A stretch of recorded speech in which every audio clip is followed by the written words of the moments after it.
Madam, my name is Nora. I'm the director of Amnesty International Malaysia, and I have with me right here youth activists and youth members right now in Malaysia.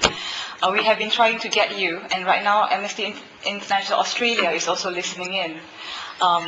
We were unable to contact you earlier, but we have about 10 countries with us that wanted to speak to you, especially the youth of the Asia Pacific. We are wondering if right now you can give a personal message to the youth of the Asia Pacific, if that's all right with you. If you could just have about 5 minutes of your time right now, and then we will record your message, and then we will give it to our youth. Is that all right? All right. Are you free to ask the questions? Yeah, we have a few questions here. Can we ask you? Okay. This is one from Amnesty International youth activist. His name is Faisal Isis. He's asking you, could you kindly advise us on how youth can continue working on Burma, and who should our action be targeted to?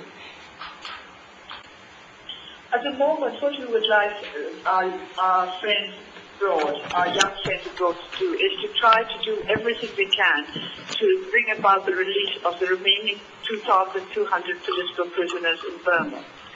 Some of them are young people like themselves. Some are not out of their 20s yet. And yet they have been given long, long prison sentences. So the first thing that we would like is for the youth to increase awareness of the situation of political prisoners in Burma. Do you think that they would be happy to do that? Yes, we would definitely be happy to do that. The second question, madam, is from AI Australia. Her name is Lani. She's asking you, how can we help? And how can we help to further the democracy and the human rights for people of Burma? I think, first of all, people all over the world need to know exactly how much human rights violations are going on in Burma. I think some don't quite know. Yesterday I was speaking to somebody from India, and she was surprised because I said that in order to link up to the internet I have to make an application, and this is not always granted. So we have very little freedom of information and freedom of communication compared to other countries in this region. So if our youth in other countries could use their opportunities to increase awareness of the situation in Burma for us, because they have more access to IP technology and they have more access to freedom of information than we have, that would help us a great deal. In other words, if they would do the work that we are prevented from doing ourselves. All right, madam. The last question will be from AI New Zealand. Her name is Lena. Her question to you is, what inspired you to continue with your cause for all these years, despite all the obstacles in the way?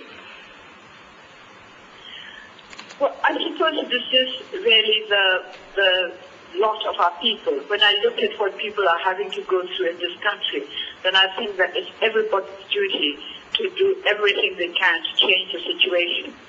And I must also add that I have very, very good colleagues.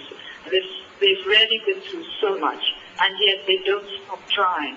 So with colleagues like that, how can I even think of stopping trying? Yeah. Madam, do you have one final question? Is that all right? One more? Yes, dear. This is from Amnesty International Philippines. His name is Jonathan Kalin. His question is, how did the situation in Burma since your release from the house arrest?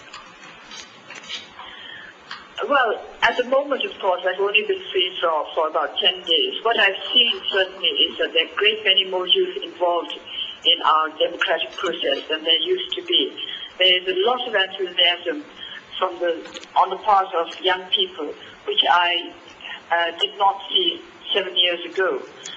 So that's very, very encouraging for us, and I would very much like the young people of Burma to be able to communicate with young people abroad, so they can find new ways of helping to bring our struggle to a victorious end. And this is a question from me and my colleague Jenny Leong in Australia. But, madam, because we do a lot of campaign for Amnesty International, but which regional government do you see as being the most important for the young people from this region to lobby in order to put political pressure on the Burmese authorities to meet basic human rights standards? Which target? I think we need all the ASEAN countries to rally around, to work in coordination, as well as, of course, India and China. I need hardly add that. But if we're talking about ASEAN countries, we need all of them to work in coordination.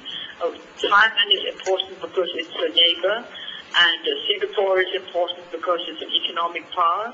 Malaysia is important because in some ways we should have progress along the same lines. And Indonesia is important because Indonesia used to be a military dictatorship. Yeah. And then the Philippines are important because it's a democratic government with a president at present who's very, very sympathetic to us. So each ASEAN country is important in its own way. And what I would like to do is, what I would like to see is for the youth of those countries to be united in an effort to help us in Burma.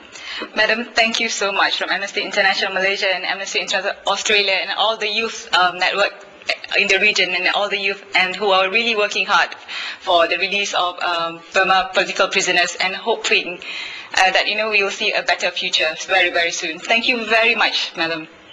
Well, thank you. What I would like to see is a group of ASEAN youth coming to visit us here. We will do. If you could possibly arrange it. We will do That it. would be very good. Okay, everybody want to say hi to her? Hi! Thank you, Madam. Thank you. Goodbye.